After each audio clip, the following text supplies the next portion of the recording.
Hi, I'm Jay and welcome back to my channel. Today I have another in-depth review of one of Eriy's books. This is the latest, so the third one in her third trilogy.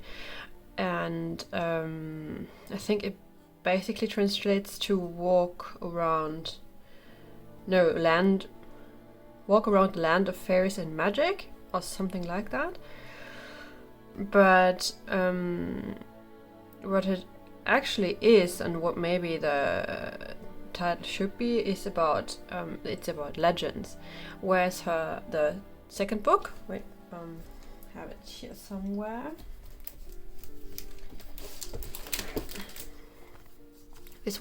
This is about fairy tales, as you can just already tell from the cover, right? This is basically about all kinds of legends. Some of the things that are in this book could have been in the other two and the other way around, so the distinction to me isn't that clear. I'm also very sorry about my voice today. I'm very hay fevery today, unfortunately. I hope I can make it through the video without too much sneezing and coughing, but I'm very sorry. So this is the book where she collects all kinds of legends. I've tried my best to look up or to translate. I won't pretend that I did this all by myself. I used Google Translate a lot, and because my Japanese certainly isn't good enough anymore to just do this by myself, but at least it's enough to understand the crooked translation and understand what the Japanese is supposed to mean. Nonetheless, there are a couple of unknown legends, or to me unknown legends. I don't know, it's because they're very obscure, or it's just because I'm from Germany, so I don't know all the national legends unless they're super popular, of course. I've tried to look up what I could, but sometimes it's pretty hard, if I don't know what she means, to go back by the Japanized Western name to the original. So sometimes I just couldn't find out what the actual legend is supposed to be. If you do, I'd be so grateful if you just comment down below and let me know what legend this actually refers to, because sometimes I just couldn't find it. I've done reviews on, or these in-depth reviews on her three tracing books. Already, I put down the links, I don't know, up here or down in the box, if you want to look at that. And I already have, or at least I'm going to do these in-depth reviews for the three books in this series too. So it's the Fairytales book I just showed, and the World Heritage book. That's the first in the series. So, okay, let's have a look into this. These books are very similar to her other books. It has like a flap here, and you can color the book itself if you want to. And then it starts with a little introduction, which basically says something like Manon heard all of those legends and wants to go explore them. This is Manon.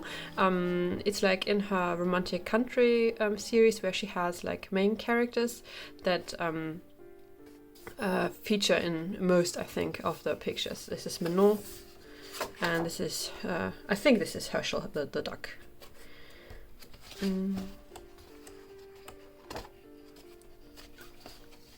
We don't have an explanation page though. I'm very confused about that. There's usually one, and the other two there's one. Literally. I seem to be very confused. I don't know where I thought I've seen this. Well, this is Manon and this is Herschel, and together they visit all those legends that we're going to see. Then we have a table of content and all the stuff that I'm going to tell you to. Each picture either comes from here or from looking up stuff on Google and Wikipedia. So I don't believe I actually know all of this stuff by heart that I'm just going to tell you. And she gives a title for each picture and then a little blurb where she explains what she imagined when she drew this. The book is also made out of little chapters, so each has a little chapter or a little chapter title. And the book is divided by the kind of legend. So it starts with like fairies and ghosts, and then there are wizards and alchemists, and then it goes on to flowers and such. I'll indicate whenever we move on to another chapter, but you can already tell what it's supposed to be. Okay, let's just continue on.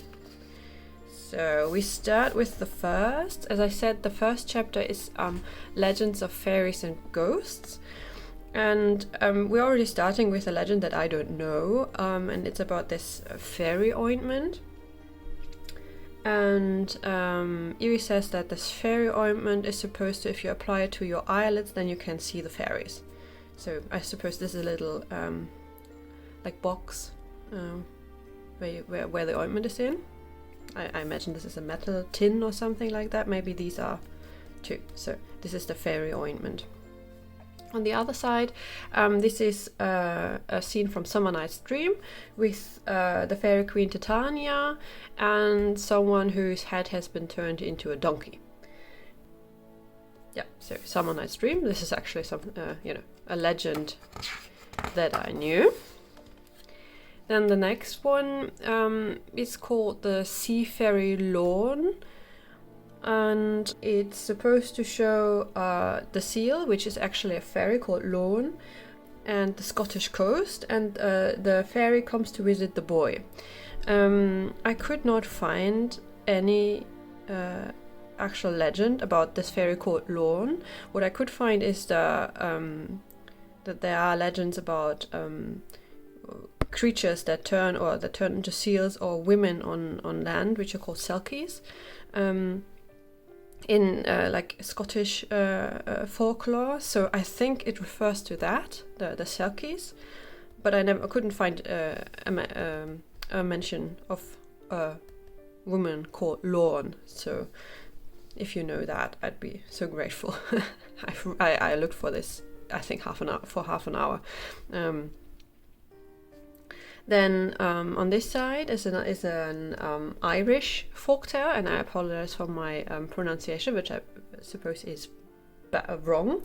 This is Lena Seed, an Irish fairy who inspires poets and musicians and gives them their talent, but they also, if they agree to be inspired by her, I think she feeds off of them and kills them young. The picture is much too nice for that, but this is her, the Irish fairy.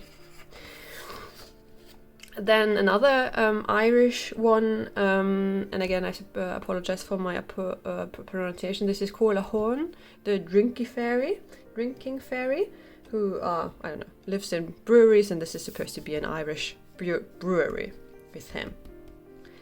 This page just shows a couple of snowflakes, which I'm a bit sad about, because this one is supposed to symbolize Yuki Onna. This is a Japanese legend about a snow woman who, there are several variations of it, but like a woman or women who come to the village and then meet a man. It's the classic tale, right? It's always the same. Then drink with him, and they want to leave and they're cold, or he makes them have a bath, and in the bath they melt because they're actually made of snow. So this is supposed to tell the tale of Yuki Onna. These two next pages refer to, I think, a French legend, which I could not find anywhere. So if you're French or you know it and you recognize it, I'd be super grateful if you let me know. This is supposed to be Aunt Ellie, and the picture is supposed to show Montpellier at Christmas, where where the good kids get presents. I imagine her like the Nikolaus who comes in Germany and gives the good kids presents a couple of weeks before Christmas, actually, on Nikolaus Day. So Aunt Ellie, and the other side shows the presents that Aunt Ellie handed out, like a teddy bear and dolls and such. So these two are Christmas pages, actually. Then this is, I don't know whether this refers to an actual legend. This is the night ghost tour, and it's supposed to be in York. So maybe in York there's actually a night ghost tour, I don't know. But this is what this shows.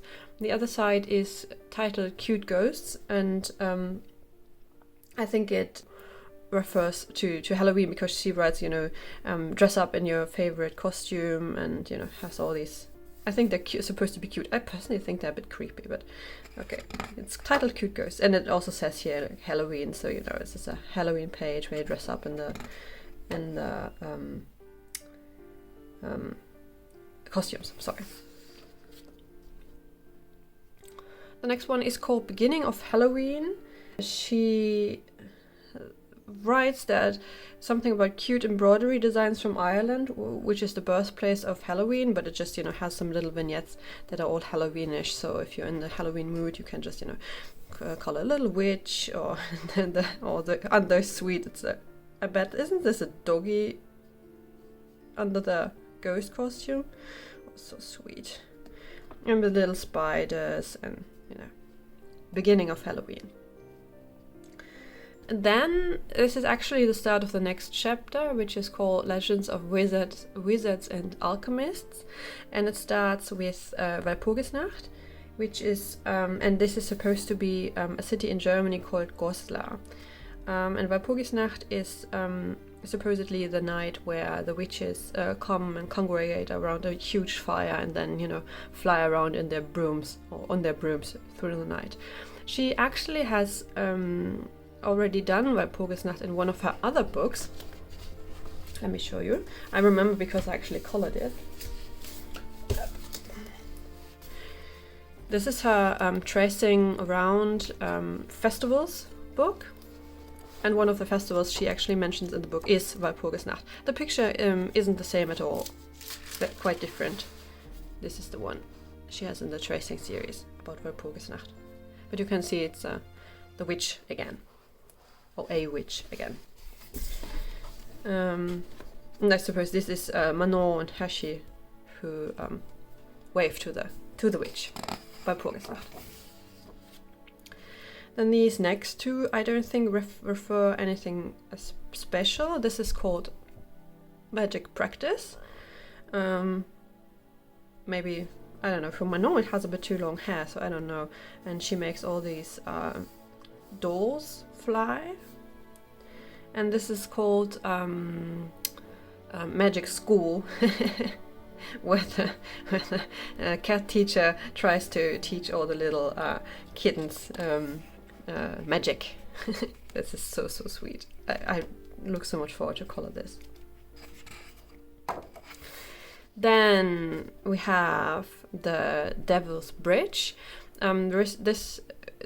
I could find out on Wikipedia that there are actually a lot of Devil's Bridges, but this refers to a special one in Tuscany, Italy, and this is supposed to be the Ponte della Maddalena. And the story goes that they were late to finish this bridge, so the constructor made a deal with the devil, and the devil promised to construct this bridge overnight in exchange for the soul of the first passers-by of the bridge. And so the constructor agreed. The devil built the bridge, and the constructor didn't want to sacrifice someone who had a bad conscience, so he told the local priest, and together they tricked the devil by walking a dog over the bridge, and not a person. So a poor dog, but at least not a person's soul. Yeah, this is. You can see this is the devil hanging with his tail here, and I said maybe this is the parchment where they drew the deed, and this is the Devil's Bridge. The next one is Swan Lake.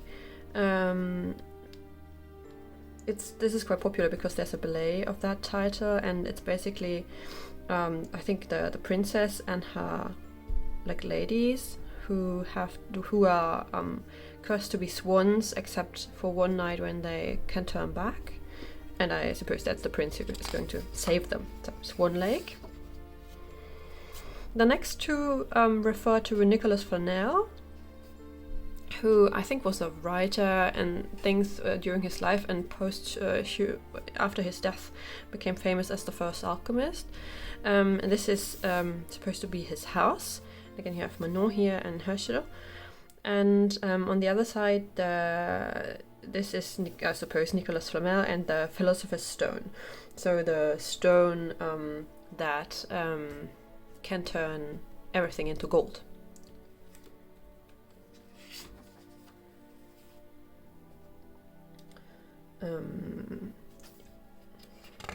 So Nicholas Flamel on both pages. This is the Hut of Baba Yaga. This is a Russian folktale about the witch. This is another one I couldn't find what it was. It basically says that during the night the fairies lay their babies to rest in tulip bulbs. And this picture is called Tulip Cradle, which I thought was very sweet. So the baby fairies sleep in tulips. This one refers to a Japanese legend, and the one about Kono Hanasakuya Hime, who married the god of the sun Ningi, and her parents apparently gave sakura flowers for their wedding, and so these are all sakura flowers and petals all around the picture, and I think the flowers bloom in her honor or something each year in Japan. And the kiddies don't care about that, they just love playing with the petals here. On the other side is again another one I couldn't place. I think it's a French one. And this is called Lily of the Valley Cup. And Eriy says that in France there's a place where on a spring night the fairies gather and then dance and drink from cups made from lily of the valley.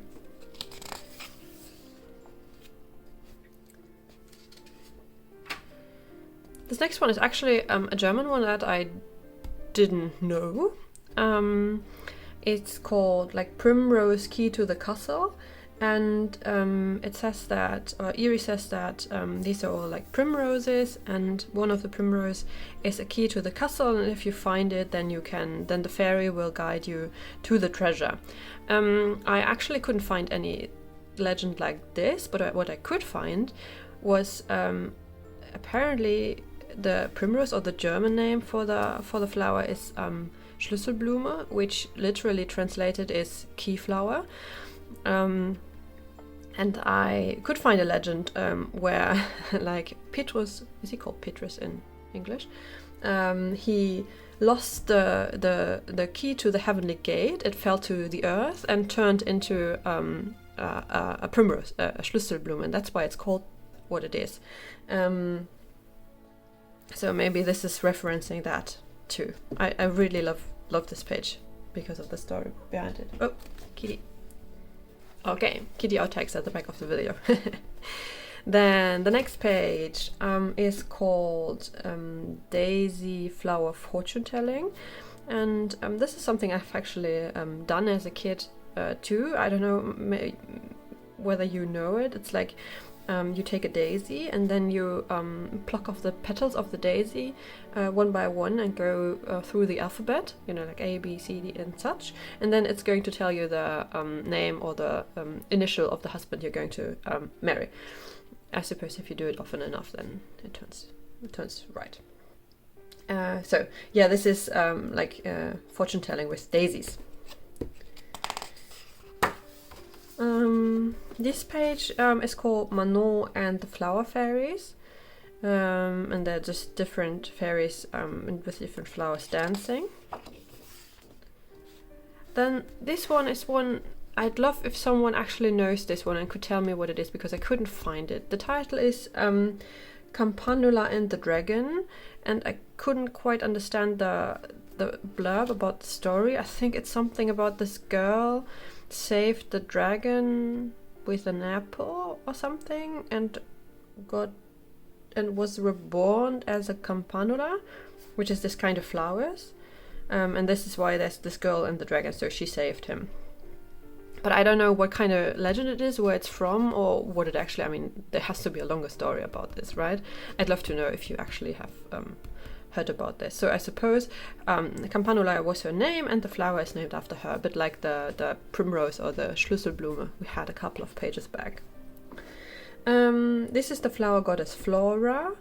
And Eriy says that in a forest in Europe lives Flora, and she plays in a swing made of flowers and just plays with the birds. Then the next one is the legend about the Blackberry Girl.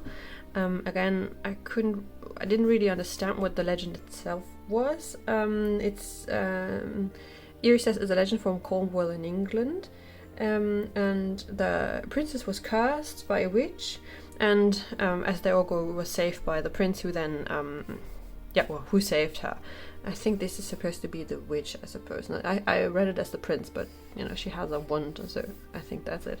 I wonder whether this is actually the same legend that's in German called Dornröschen, which is the legend the Sleeping Beauty fairy tale is based on, because in the German version, in the end, Sleeping Beauty, when she falls asleep after she has been cursed, the whole castle is overgrown with brambles, and the prince has to somehow get inside. So it kind of fits. It's a bit the same, right? So these are the blackberry brambles, but maybe it's similar. I don't know.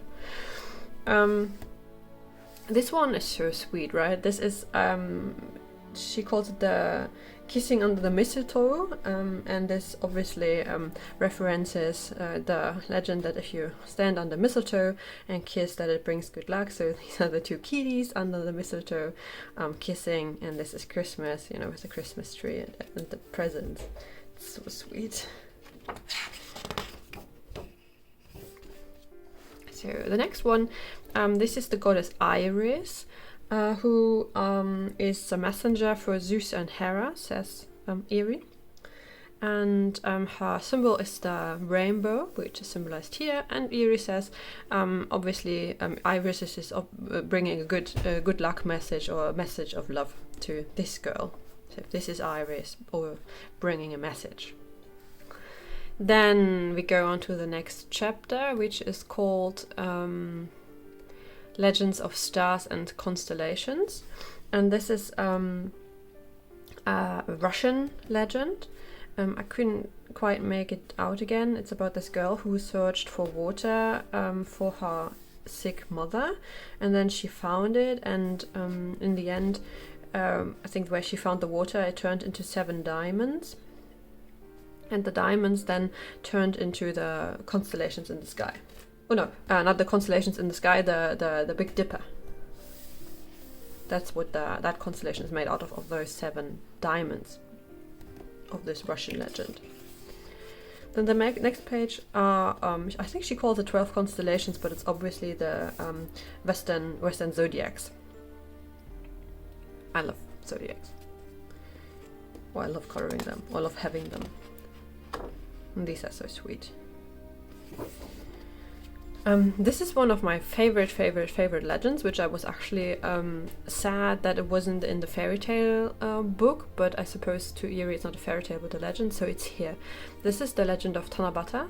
I know the Japanese version, but it, as so many things, is of Chinese origin.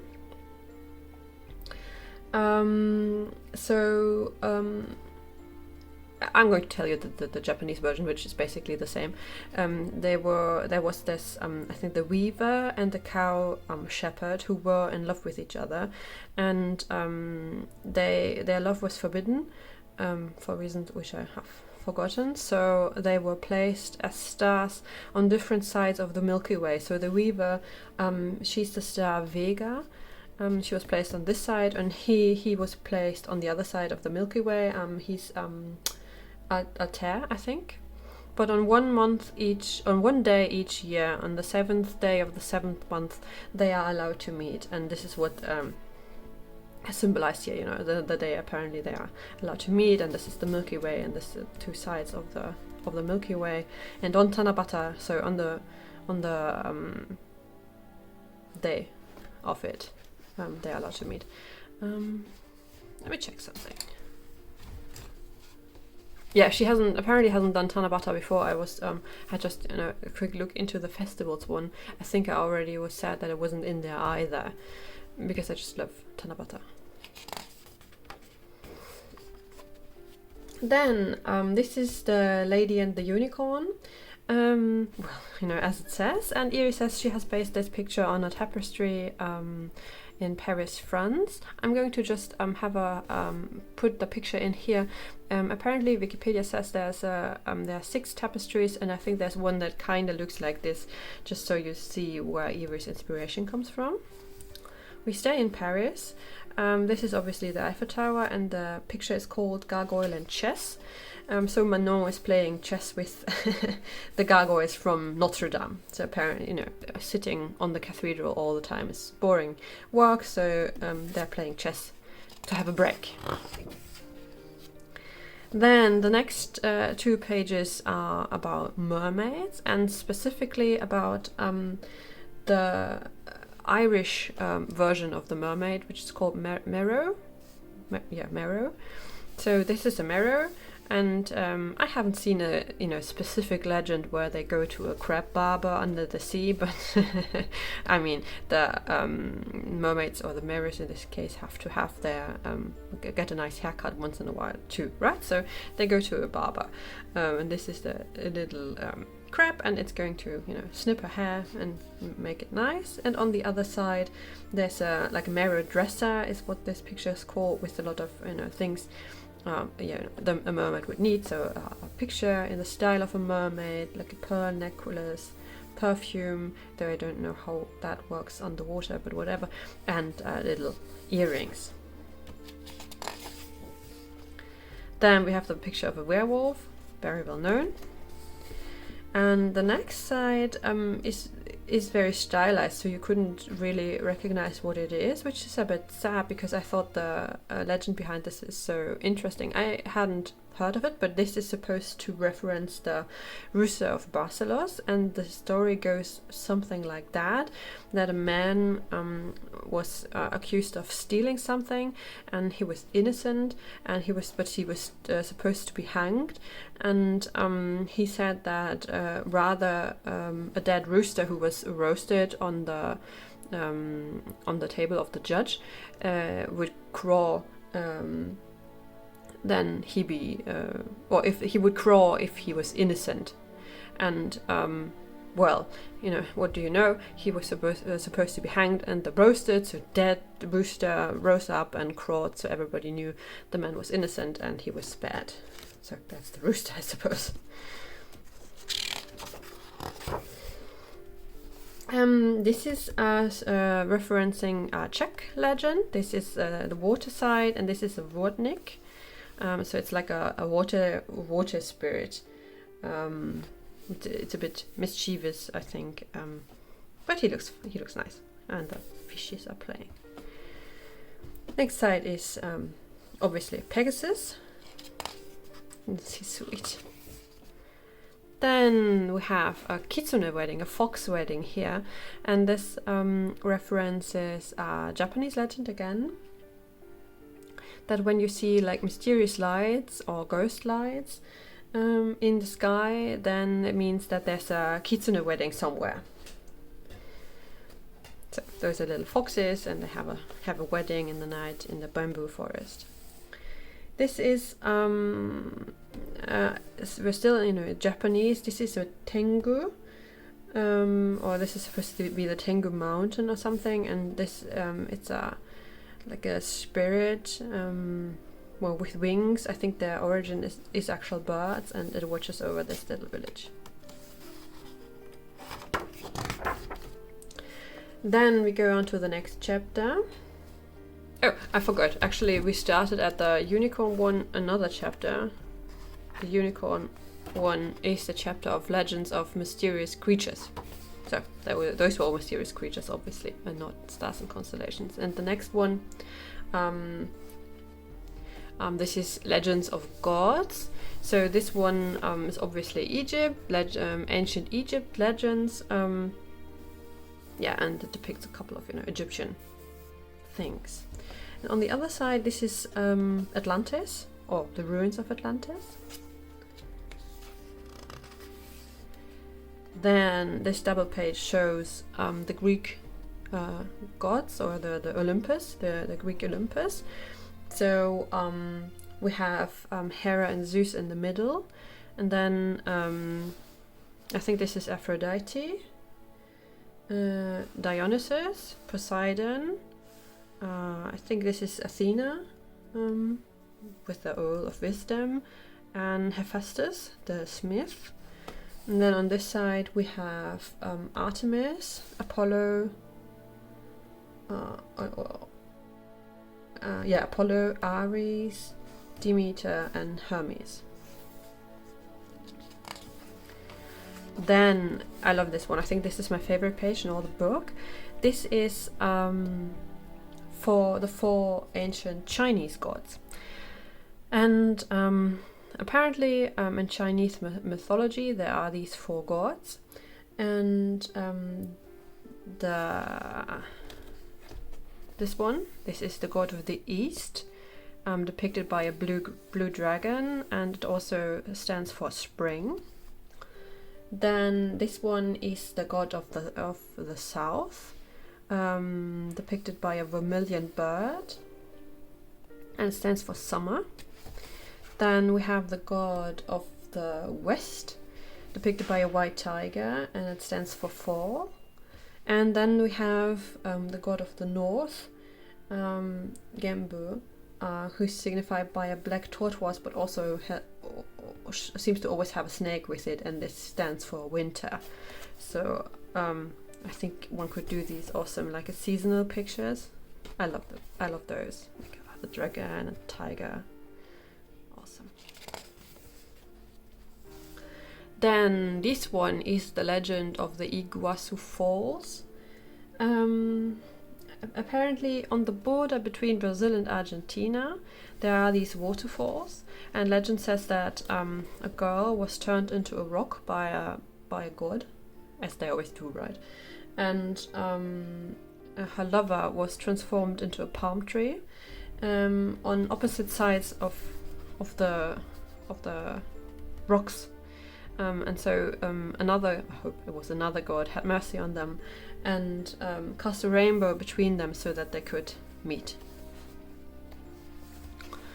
The next one is an Japanese legend about Zashiki Warashi, and these are little spirits living in the homes of people, and I think playing tricks on them, putting away your stuff that you knew had put there, and things like those, right?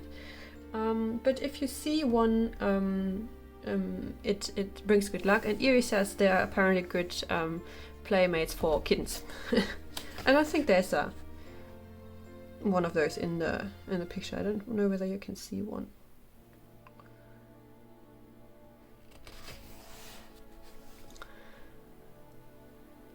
Then this is called Half God Maui, and it's out of Polynesian mythology, and their most popular hero and trickster Maui, and he has done lots of things like brought the fire to to people and stuff like that. So that's Polynesian.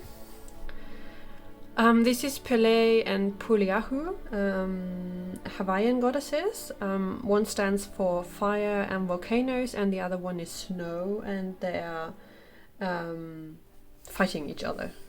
I don't know, maybe this is the fire one and this is the snow one. They both have volcanoes though.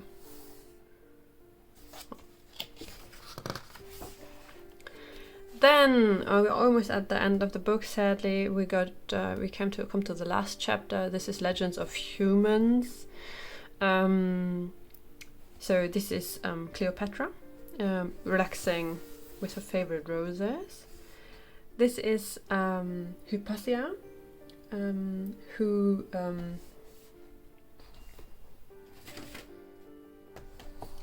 was a philosopher and mathematician and all kinds of other things in Alexandria. And yeah, she was one of the first very famous female mathematicians. So, Hypatia. I had never heard of her, but that's so interesting. And I think this is supposed to be the Library of Alexandria, where she's standing. I don't quite know whether this is referenced in the Legends of Humans portion, but this is Petra, the famous ruins in Jordan, which I think sadly got blown up. Yeah, Petra. Like it got completely. These are all rocks, and I think I saw this in one of the Indiana Jones movies in the second or third. Like you can see Petra, I think. And the last picture is about King Arthur. Like I suppose this is Excalibur and Arthur's crown, and yeah, King Arthur. And then on the last page you have best of all the things referenced in the book.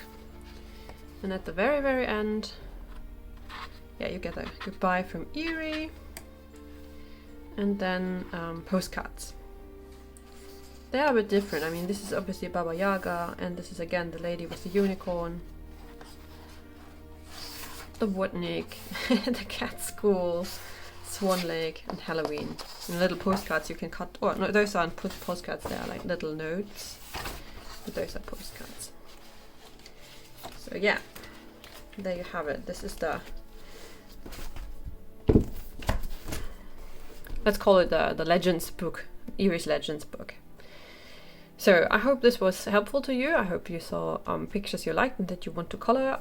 I sure as hell are. I love those the gods pictures and the zodiac.